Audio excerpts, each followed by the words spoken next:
Dictation start होगी 5 second बाद। Start.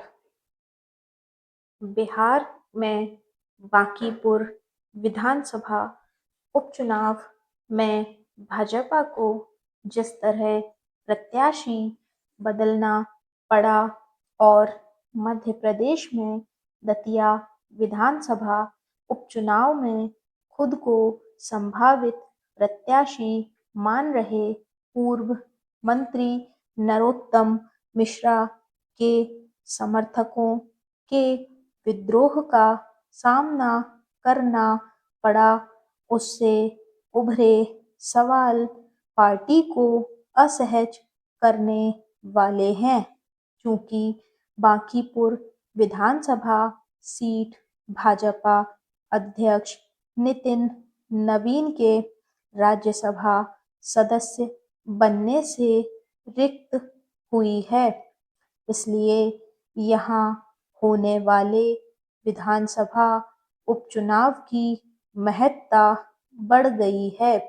पहले भाजपा ने यहाँ से अभिषेक कुमार को प्रत्याशी बनाया, लेकिन उन्होंने यकायक यह कहकर अपनी उम्मीदवारी वापस ले ली कि पारिवारिक कारणों से वे चुनाव लड़ने में असमर्थ हैं।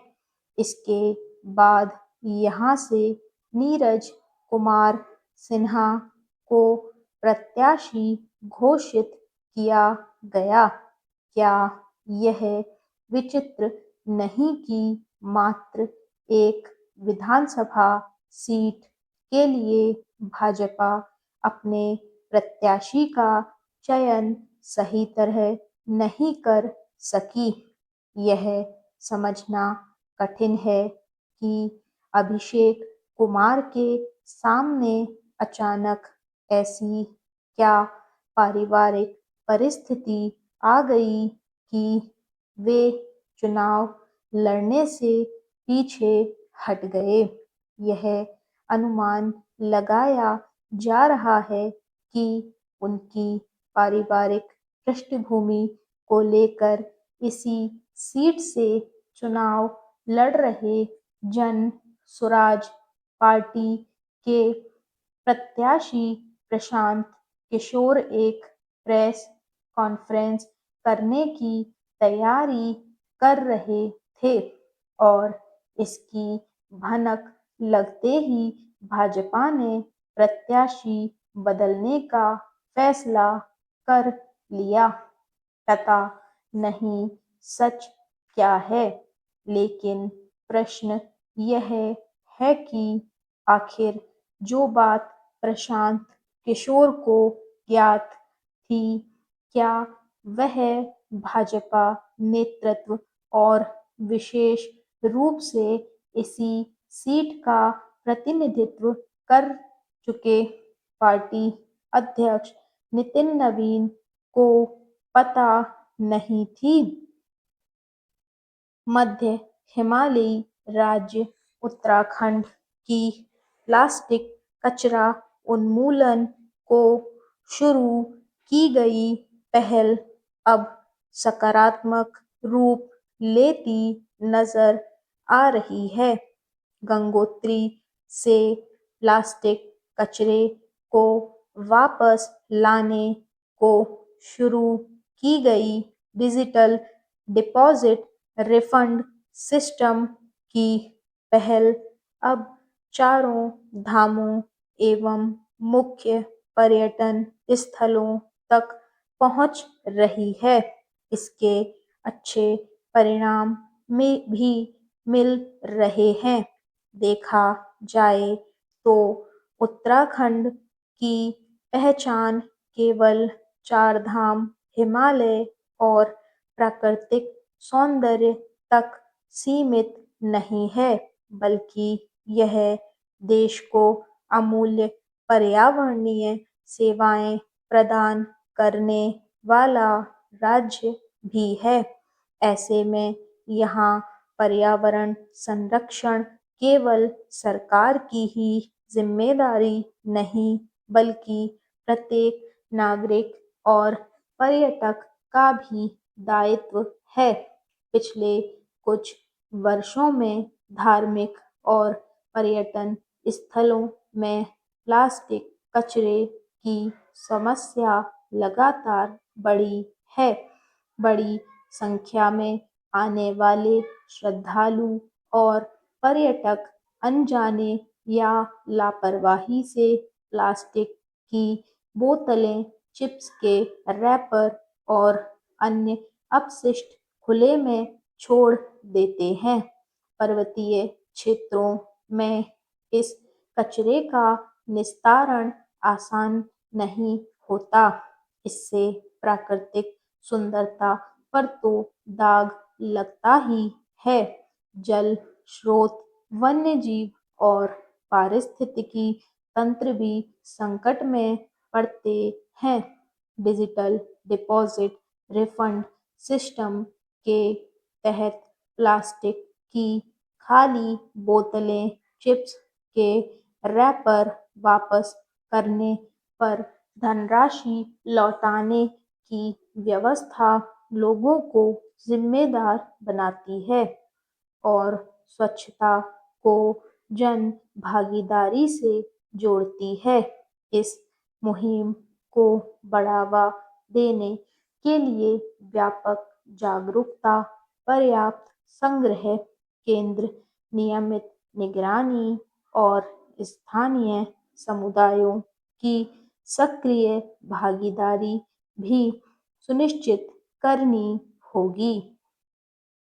राष्ट्रीय राजधानी होने के नाते अमूमन यह माना जाता है कि दिल्ली में समूची व्यवस्था अन्य शहरों के मुकाबले ज़्यादा बेहतर होगी। सरकार और स्थानीय प्रशासन के दावों में भी यही झलकता है, लेकिन चिंता की बात यह है कि जब हकीकत सामने आती है, तब भी उसमें सुधार सिर्फ कागजों तक ही सीमित रहता है। इसका एक प्रमुख उदाहरण है बारिश के दिनों में दिल्ली की रफ्तार थम जाना। हर साल राजधानी के बांदिशों को जलभराव और यातायात अवरुद्ध हो जाने की वजह से दिक्कतों का सामना करना पड़ता है। दिल्ली में समग्र विकास के आश्वासनों के साथ सत्ता परिवर्तन जरूर हुआ है, लेकिन समस्याओं का संजाल अभी भी कमोवेश वैसा ही बना हुआ है। यही वजह है कि बीते गुरुवार को मानसून की पहली तेज बारिश में ही कई जगह सड़कें तालाब बन गईं, यातायात ठप हो गया और लोगों को घंटों परेशानी झेलनी पड़ी। सवाल है कि बरसात से पहले संबंधित महकमों की ओर से जिन पूर्व तैयारियों का भरोसा दिलाया जाता है, वे समय आने पर कहाँ गायब हो जाती है।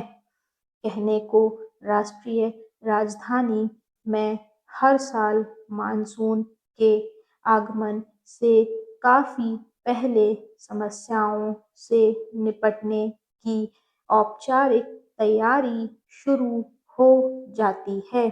इसके तहत मुख्य रूप से छोटे बड़े नालों और सड़क किनारे जल निकासी के लिए बनी नालियों की सफाई करनी होती है, मगर इन तैयारियों का अधिकांश कार्य कागजों तक ही सीमित रहता है।